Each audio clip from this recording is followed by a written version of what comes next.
नमस्कार स्टूडेंट, मैं नकुल कुमार और साइंस टीचर। स्टूडेंट, हमने जब पिछली क्लास में बताया था, आपको पिछली क्लास जब ली थी आपको बताया था पदार्थ के बारे में, पदार्थ की विशेषताओं के बारे में। पदार्थ के जो कण होते हैं वो अति सूक्ष्म होते हैं, इन कणों के बीच में गैप होता है, आकर्षण बल होता है, बहुत सारी बातें की थी। स्टूडेंट, बहुत सारी बातें की थी, आपने समझा होगा, आपने रिवाइज भी किया होगा, फिर में नोट भी किया होगा। आज स्टूडेंट हम बातें करते हैं, आज हम बातें करते हैं पदार्थ की अवस्था के बारे में, पदार्थ के रूप के बारे में, पदार्थ की फॉर्म के बारे में बातें करते हैं कि हमारे जो चारों तरफ पदार्थ है वो किस किस रूप में पाया जा सकता है, वो जरा हम बातें करेंगे। इसमें पदार्थ की जो अवस्थाएं होती है, पदार्थ तीन रूपों में पाया सकता है, ठोस, द्रव और गैस। इसमें ध्यान दें, पदार्थ की एक अवस्था भी होती है, कौन सी अवस्था होती है? प्लाज्मा। वो आगे जाके पढ़ोगे आप। प्लाज्मा एक और अवस्था ही पढ़ोगे, बहुत सा स्थन करके पढ़ोगे एक अवस्था, वो आगे जाके पढ़ोगे। आप बस 9th क्लास तक इतना सीखना, 3 फॉर्म होती है, चौथी फॉर्म पूछ लग जाए तो प्लाज्मा होती है, चलो उसके बारे में सीखेंगे। स्टूडेंट, ठोस, सबसे पहले पदार्थ की जो अवस्था होती है वो ठोस होती है, दूसरी होती है द्रव होती है और तीसरी होती है गैस। आप जानते हो कि ठोस जो है वो आप जानते हो पदार्थ बहुत सारे कणों से मिलकर बना होता है, जो अति सूक्ष्म आकार के कण होते हैं, कल आपने सीखा था। स्टूडेंट ध्यान दें, ठोस वह आकृति होते हैं इसमें जो कण होते हैं वो क्या होते हैं? बहुत नजदीक होते हैं। इन कणों के बीच में जो गैप होता है बहुत ही कम होता है। क्लियर? स्टूडेंट ध्यान दें, द्रव के जो कण होते हैं वो क्या होते हैं? थोड़ा दूर होते हैं, और जो आकर्षण बल होता है कणों के बीच में वो क्या होता है? बहुत ही कम होता है, नगण्य होता है। सॉरी, इसकी तुलना में क्या होगा? कम होगा। इसमें जो आकर्षण बल होगा, इसके जो कणों में आकर्षण बल होगा वो कैसा होगा? ज्यादा होगा। इसमें क्या होगा? कम होगा। लेकिन इसमें क्या होगा? ये गैस के जो अणु हैं बहुत दूर तक फैल जाते हैं, क्योंकि विसरण दर अधिक होती है, वह बहुत दूर तक फैल जाते हैं, क्योंकि इन कणों के बीच में क्या होता है? गैप अधिक होता है। क्लियर? स्टूडेंट ध्यान दें, इसमें जो आकर्षण बल अधिक होने से इन कणों के आकर्षण बल अधिक होने से, कणों के बीच आकर्षण बल अधिक व गैप कम होने के कारण इनकी एक अपनी निश्चित आकृति होती है और आयतन भी कैसा होता है? निश्चित होता है। तो पदार्थ, ठोस पदार्थ किन्हें कहते हैं? स्टूडेंट ध्यान दें, ठोस वे पदार्थ के वे रूप है, वे अवस्था है जिसमें आकार भी निश्चित होता है और आयतन भी निश्चित होता है। यह क्यों होता है? क्योंकि कणों के बीच में जो रिक्त स्थान होता है वो कम होता है, बहुत नगण्य होता है, और लगने वाला कणों के बीच जो आकर्षण बल होता है वो कैसा होता है? अधिक होता है। क्लियर? तो आपने सीखा ठोस के बारे में।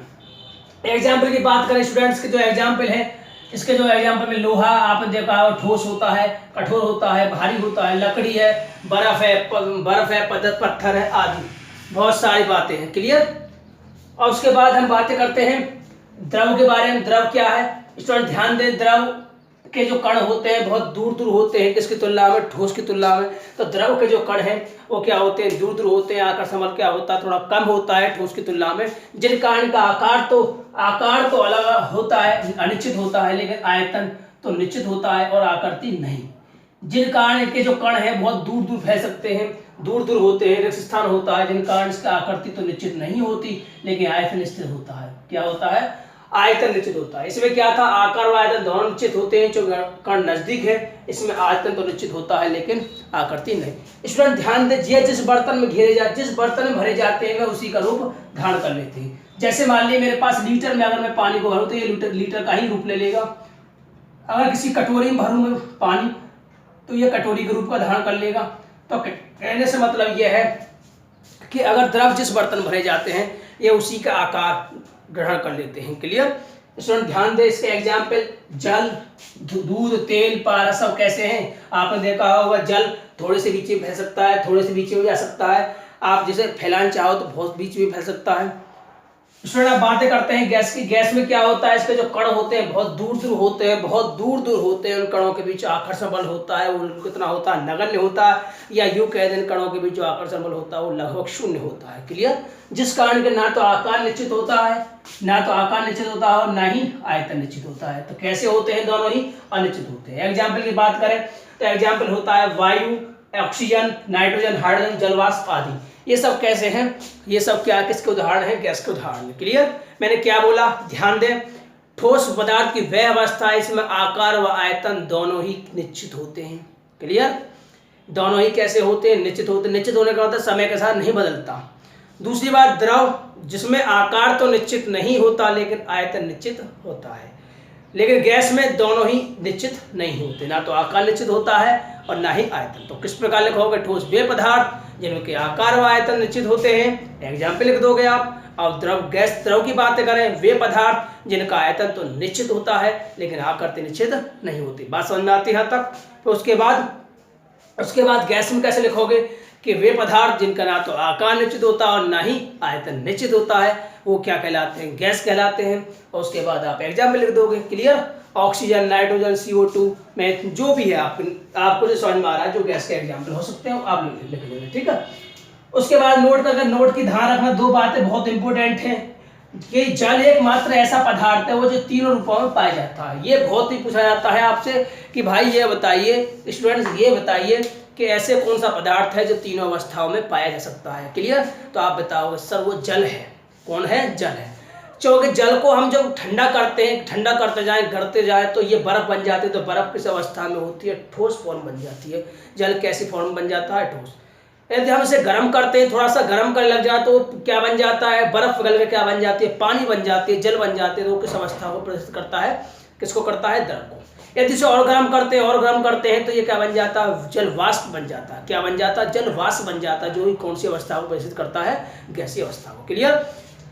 यदि हम ठंडा करें, जमाएं जब जल को, तो क्या बन जाएगा? ठोस जल, बर्फ बन जाएगा। और जो यदि गर्म करें तो जो पानी है वो क्या किस अवस्था को प्रदर्शित करेगा? द्रव को करेगा। और यदि हम क्या करें, उसे गर्म करें, वाष्प बना दे, तो वो क्या किस अवस्था को प्रदर्शित करता है? गैस अवस्था को। क्लियर? स्टूडेंट में कल की जो वीडियो बनाऊंगा, कल जो क्लास लूंगा आपकी, उसमें आपसे जरूर पूछूंगा क्या एक पदार्थ तीनों अवस्थाओं के रूपों में हो सकता है? तो आपका जवाब होगा हाँ। कौन होगा? जल होगा, वो तीनों ही रूप में पाया जाएगा। क्लियर? स्टूडेंट अब नेक्स्ट पॉइंट की बातें करते हैं कि प्लाज्मा पदार्थ, प्लाज्मा कौन सी अवस्था का नाम है? तो स्टूडेंट ध्यान दें, ये एक्स्ट्रा चीज है। प्लाज्मा पदार्थ की वह अवस्था है, इस अवस्था में जो कण होते हैं वो कैसे होते हैं? अत्यधिक ऊर्जा, कैसे होते हैं? अत्यधिक ऊर्जा वाले, और अत्यधिक, मैंने लिखा है अत्यधिक ऊर्जा वाले व उत्तेजित अवस्था में होते हैं। अब आप आगे समझो क्या होता है, बस इतना ध्यान रखना। हमें जो दिखाई देता है, सूर्य तारे जो दिखाई देते हैं, उनका जो चमकना होता है वो किसके कारण चमकते हैं? प्लाज्मा के कारण ही चमकते हैं। किसके कारण चमकते हैं? प्लाज्मा। ये प्लाज्मा उत्पन्न करते हैं। ये किसे क्या उत्पन्न करते हैं? प्लाज्मा उत्पन्न करते हैं, जिस कारण क्या होता है? ये चमकता दिखाई पड़ते हैं। ये आगे सीखोगे आगे। क्लियर? स्टूडेंट अब इनके अंतर के बारे में बात करते हैं। अंतर ही पूछे जाते हैं पेपर में। आप 2-3 नंबर कहते हैं कि ठोस, द्रव, गैस में अंतर बताइए, पदार्थ की तीनों अवस्थाओं में अंतर बताइए, तो आप अंतर की बात करेंगे। क्लियर?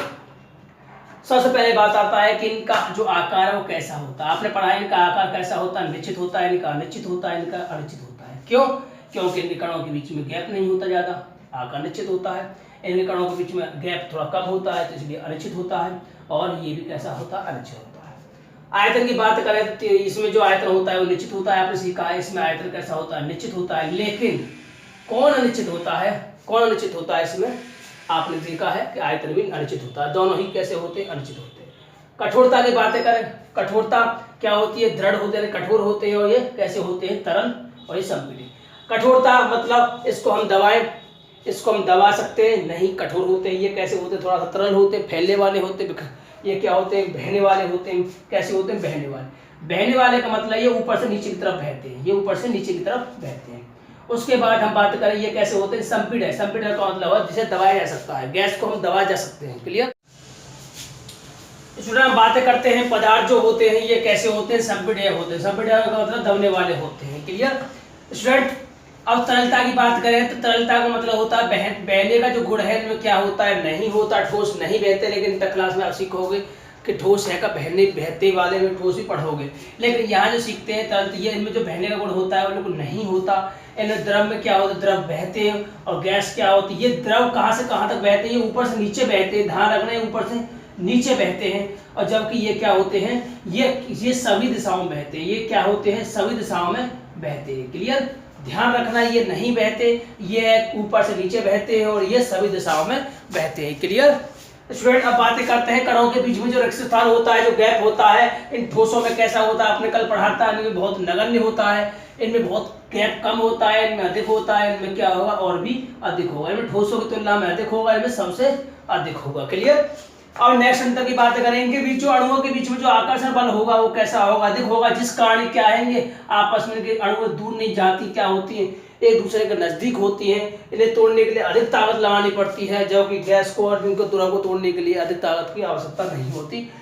तो इनके बीच अंतराणु आकर्षण जो बल होता है, अंतराणु का आकर्षण का मतलब होता है अणुओं के बीच जो आकर्षण बल है वो कैसा है, सर्वाधिक होता है। इनके बीच में कैसा होता है, अधिक, ठोसों से कम होता है और नगण्य होता है। क्लियर। नगण्य का मतलब है कि ये गैस अपने स्थान पर, एक अणु एक जगह से दूसरे स्थान तक जा सकते हैं, क्योंकि इनके बीच में जो आकर्षण बल है उनको नगण्य लगभग 0 है। क्लियर।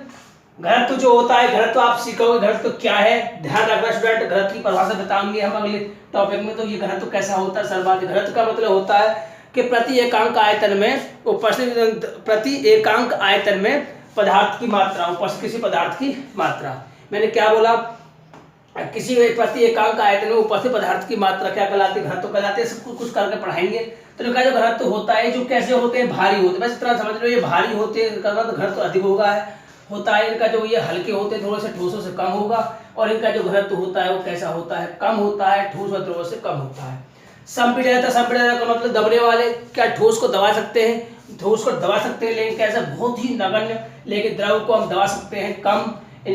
नगण्य संपीड़ितता कैसी होती है, नगण्य बहुत ही कम, ये थोड़ा सा अधिक होगा, यानी कम तो होगा लेकिन कैसा होगा, इनसे अधिक होगा, ठोसों से अधिक, ठोसों से अधिक। ये बहुत ही अधिक संपीड़ित होंगे, इनको हम दबा सकते हैं। नगण्य इनको ठोसों की तुलना से, ठोसों से अधिक दबा सकते हैं, और इनको बहुत अधिक दबा सकते हैं। एग्जाम्पल आप लिख लोगे, लकड़ी, पत्थर, मोम, बर्फ, लोहा आदि। क्लियर। ये सब एग्जाम्पल है। स्टूडेंट हम जो कल बात करेंगे, नेक्स्ट टॉपिक की बात करेंगे। जब तक आप इन्हें रिवाइज करें, फ्रेम नोट करें, जब तक के लिए नमस्कार।